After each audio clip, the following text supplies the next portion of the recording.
Magandang araw! Welcome to Pilipinas Update Global Tri-Media News Program. Ako po si Arnel Sestoso ng NGO TV Network.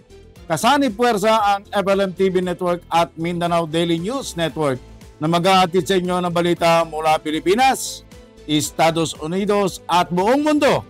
Para sa kauna-unang Tri-Media News Program, ito po ang Pilipinas Update Global. Supreme Court, pinagkukomento, Senado, Kamara sa impeachment trial versus BP Sara. Inatasan ng Korte Suprema ang Kongreso na magkomento at magsumite ng impormasyon kaugnay ng impeachment trial na kinakaharap ni Vice President Sara Duterte sa notice ng mataas na hukuman sa Senado at Kamara na may petsang July 8. Pinagsama ng Supreme Court en banc ang mga petisyong inihain ni BP Sara laban sa validity of constitutionality na ika-4 na impeachment complaint na inihain laban sa kanya. Gayon din ang petisyong isinumiti ni Attorney Israelito Torion at iba pa na humihiling ng maideklarang walang saysay ang articles of impeachment. Nirequire rin ng Supreme Court ang Kamara na magsumite ng impormasyon hinggil sa estado ng unang 3 impeachment complaints laban sa Vice President at ang eksaktong petsa kung kailan inendorso ang mga ito. Nais ding malaman ng Supreme Court kung mayroon bang discretion ang Secretary General kung kailan ipapadala ang mga ito sa House Speaker. Pinagbibigay rin ng Supreme Court ang Kamara ng basihan at otoridad ng Secretary General upang tanggihan ang transmitter ng mga reklamo. Nais ring malaman ng Korte kung nabasa bang mabuti ng mga mambabatas ang charges at mga ebidensya sa articles bago ibigay ang kanilang consent. Samantala, inatasan naman ng Supreme Court ang Senado na sabihin kung aling komite ang naghanda ng draft ng articles of impeachment at kung kailan ito nakumpleto. Nais rin nitong malaman mula sa Senado kung nabigyan ba ng pagkakataon si BP Sara na mapakinggan ang kanyang panig batay sa ebidensyang ibinahagi ng Kamara. Binigyan ng Supreme Court ang mga respondents ng non-extendable period na 10 araw mula sa pagkakatanggap nito ng notice. Ilan pang mga sako ng mga buto nakita sa Taal Lake. Kinumpirma kahapon ng Philippine Coast Guard o PCG na may mga ilan pang mga sako silang nakuha sa ilalim ng Taal Lake. Kasunod na rin ito ng nagpapatuloy na pagsasaliksik ng mga otoridad sa mga missing sabungeros na sinasabing itinapon sa naturang lawa. Nabatid na hindi pa naman batid ng mga otoridad ang laman ng mga naturang sako na pinagsisikapang maiahon lahat ng mga divers. Una nang sinimula ng PCG ang paghahanap sa missing sabungeros. Kamakalawa, isang sako ang kagad nilang nadiskubre na sinasabing naglalaman ng mga hinihinalang sinunog na buto ng tao.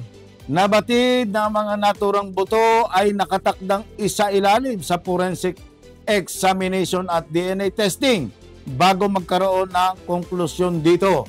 This discovery could represent a significant breakthrough in the ongoing investigation ayon sa pahayag ng DOJ.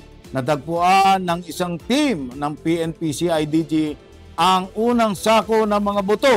Ilang metro ang layo sa baybayin na ibinatay sa impormasyong doon ang posibleng jump-off point ng mga pangyayari habang ang mga kinatawan ng DOJ at PCG mula sa 100 metro ang layo ay gumamit ng maliliit na bangka para alamin kung ano ang natagpuan. The team decided to verify first whether it was human bones or not before releasing info. When CIDG made the determination, that was when we were comfortable to release the information ayon pa sa DOJ. Sa iba pang balita, Singapore, July 9, 2025, ipinunto ni Defense Secretary Gilberto Teodoro Jr. sa Reuters Next Asia Summit sa Singapore na ang agresibong pagkilos ng China sa Indo-Pacific ay bunga ng sarili nitong matagal ng estratehiya, hindi dahil sa anumang administrasyong Amerikano. Aniya, ang pag-angkin ng China sa South China Sea ay itinakda na ng kanilang pinuno, hindi naapektuhan ng palitan ng pamumuno sa Amerika. Inilala ni Teodoro ang ilang banggaan sa tubig sa pagitan ng China at Pilipinas nitong mga nakaraang taon. Kabilang ang isang insidente noong June 2024 kung saan nasaktan ng isang Pilipinong marinero. Sa kabila nito, mariing sinabing hindi malapit ang posibilidad ng digmaan. Ngunit kung magbunga ng eskalasyon ito ay depende sa kalagayan sa loob ng China. Tungkol sa depensa at modernisasyon, sinabi ni Teodoro na pinapatibay ng Pilipinas ang kakayanan ng militar nito. Nagdaragdag ng multi-role fighter jets at pinupunduhan ang mga pasilidad habang sinasantabi muna ang submarines bilang pang-matagalang prioridad. Idinagdag niya na ang diplomasya ay kailangan ng matibay na deterrence laban sa mga illegal na pagpasok ng China.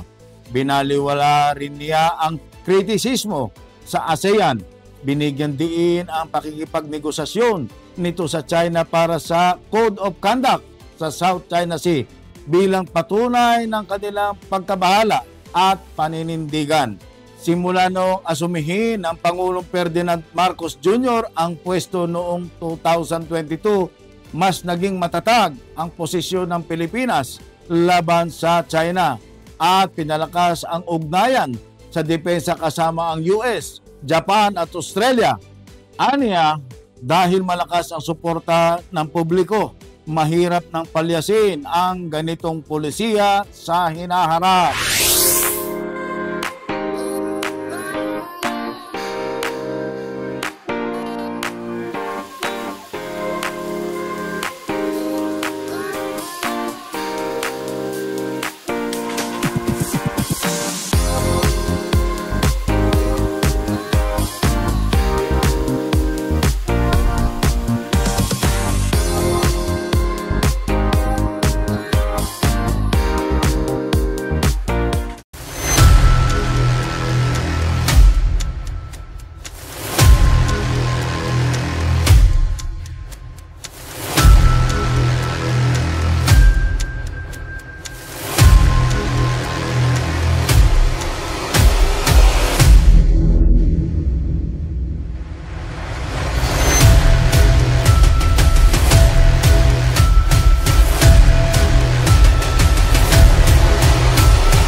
Ipinatawag naman ng DFA si Ambassador Huang Zilian noong Biyernes matapos ipahayag ng Beijing ang parusa laban kay dating Senador Frances Tolentino at pagbabawal sa kanya na pumasok sa mainland China, Hong Kong at Macau. Si Tolentino na natalo sa midterm election noong Mayo ang mayakda ng batas tungkol sa Philippine Maritime Zones at Archipelagic Sea Lanes na itinulak ang pagpapalawak ng teritoryo, isang hakbang na tutol ang China. Pinangungunahan din niya ang investigasyon sa alegasyong Chinese espionage at trolls farms laban sa politika ng Pilipinas. Sa isang media briefing, binaliwala ni Press Secretary Claire Castro ang parusa at sinabi nitong di naaayon sa paggalang at dialogo ng magkakapantay na soberenyang bansa. Idinagdag na ilang mali ang pagpaparusa sa isang halal na opisyal dahil sa kanilang tungkulin. Ani pa ni Foreign Secretary Teresa Lazaro, bagamat legal ang akbang ng China, ito ay taliwa sa diplomatikong kasunduan at muling binibigyan din ang kahalagahan ng kalayaan sa pagpapahayag.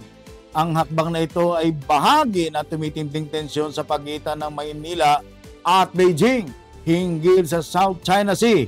Matatandaan noong 2016, pinawalang bisa ng Permanent Court of Arbitration ang malawak na claim ng China na patuloy na tinatanggihan ng Beijing. Sa tugon nito, sinabi ng Chinese Embassy na ang parusa ay nasa loob ng kanilang legal na karapatan at binigyang babala ang mga opisyal ng Pilipinas laban sa malisyosong pahayag na maaring makasama sa interes ng Pilipinas. 15 pulis ang ikinulong dahil sa umano'y pagdukot at pagpatay sa hindi bababa sa 34 sa bungeros mula sa 2021 hanggang 2022 ayon pa kay PNP Chief General Nicolas Torre III.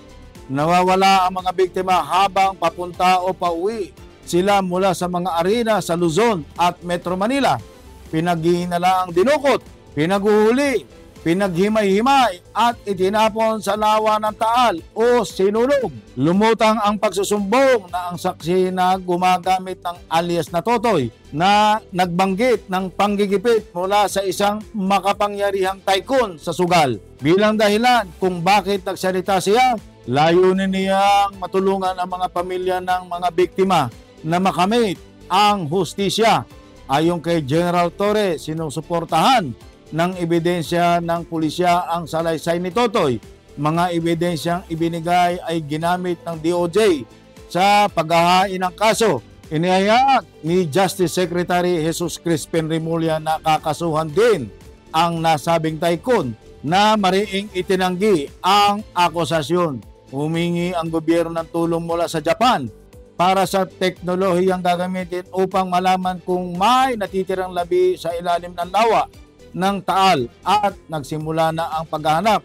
Na-recover ang mga bag na may mga nasunog na buto malapit sa lawa at sinusuri gamit ang forensic at DNA test.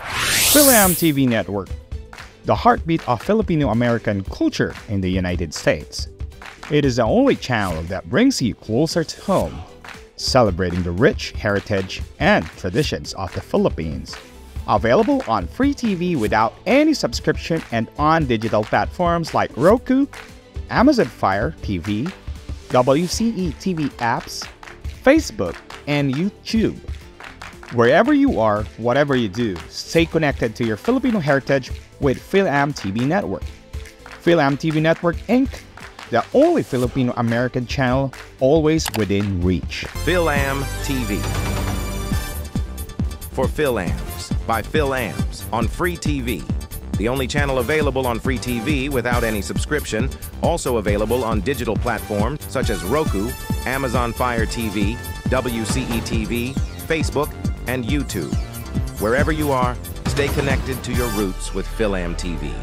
Visit our website, www.philamtv.us. Washington DC, July 11, 2025.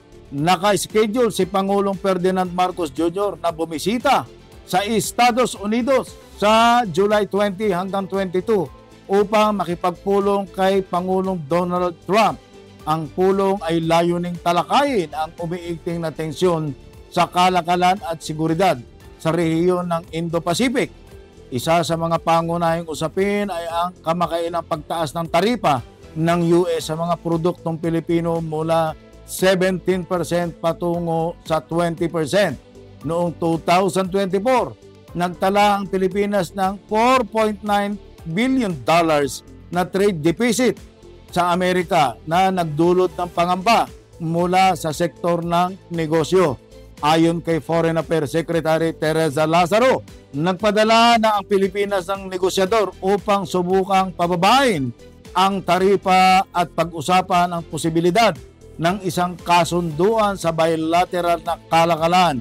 Bagamat wala pang formal na free trade deal, inaasahang magiging pundasyon ito ng mas malalim na kooperasyon pang-ekonomiya. Tatalakayin din sa pulong ang kooperasyong militar. Lalong lumalakas ang presensya ng China sa West Philippine Sea. Kamakailan ay pinalawak ng US ang access ng mga base militar sa Pilipinas sa ilalim ng EDCA. Inaasang pag-uusapan din ang joint military exercises tulad ng Typhoon missile testing sa teritoryo ng Pilipinas. Ipinahayag din ni Lazaro na isusulong ng Pilipinas ang isang Code of Conduct sa pagitan ng ASEAN at China ukol sa South China Sea na inaasahang mapirmahan bago ang 2026. July 11, 2025, binanggit ni Admiral Stephen Kohler, pinuno ng US Pacific Fleet, sa isang forum sa Maynila na nabigo ang agresibong taktika ng China tulad ng pag-araro ng barko, kanyon sa tubig at paggamit ng laser na panghinain ang loob ng mga bansa sa Timog Silangang Asya para isuko ang kanilang teritoryo sa South China Sea. Sa anibersaryo ng ika-9 na taon ng 2016 ruling ng Permanent Court of Arbitration, muli niyang pinatotohanan ang pagtatalaga ng US sa pagtatanggol sa kalayaan ng paglalayag at pagsunod sa pandaigdigang batas sa rehiyon. Pinuri ni Kohler ang mga bansang Indonesia, Malaysia, Vietnam at lalong-lalo na ang Pilipinas sa pagpapatuloy ng pagkuha ng langis at gas sa kanilang exclusive economic zones kahit sa harap ng lumalaking pressure ng China, aniya. Makikita ang kahangahangang katatagan at determinasyon sa pagtatanggol ng kanilang karapatan sa karagatan. Karamihan sa mga bansang nasa kabaybayin ng Timog Silangang Asya ay inuuna na ang pagpapalakas ng kapabilidad sa maritime. Pinagtibay naman ni US Ambassador Mary Kay Carlson ang kasunduan sa pagitan ng dalawang bansa noong 1951 at binigyan diin ang tungkulin ng US na ipagtanggol ang Pilipinas kung ito ay sasalakayin pati na ang West Philippine Sea. Sa kanyang palumpati sa pamamagitan ng video, inihayag ni Foreign Secretary Teresa Lazaro ang pagpupunyagi ng Pilipinas na gawing legalmente nakatali ang ASEAN-China Code of Conduct pagsabit ng 2026 at pinanatili ang hangarin ng Manila na makipagdialogo sa Beijing kahit pa tumitindi ang tensyon. Hindi pa nagsasabi ng reaksyon ng opisyal ng China na pag-usapan na muling magkakaroon ng bilateral na pag-uusap sa pagtatapos ng buwan para maiwasan ang mas malubhang sagupaan. At dyan po nagtatapos ang aming mga balita mula sa Pilipinas, Estados Unidos at buong mundo para sa Pilipinas Update Global. Sa ngalan ng aming Tri-Media News partner FLM TV and News Anchor Ed Abalos, Mindanao Daily News Anchor Alan Mediante, ako po si Arnel Sestoso ng NGO TV Network na nagsasabing ang buhay ay hiram lang. Kaya atin itong pangalagaan. To God be the glory. But let us find out our destiny and strengthen our spirituality. Mabuhay po kayo!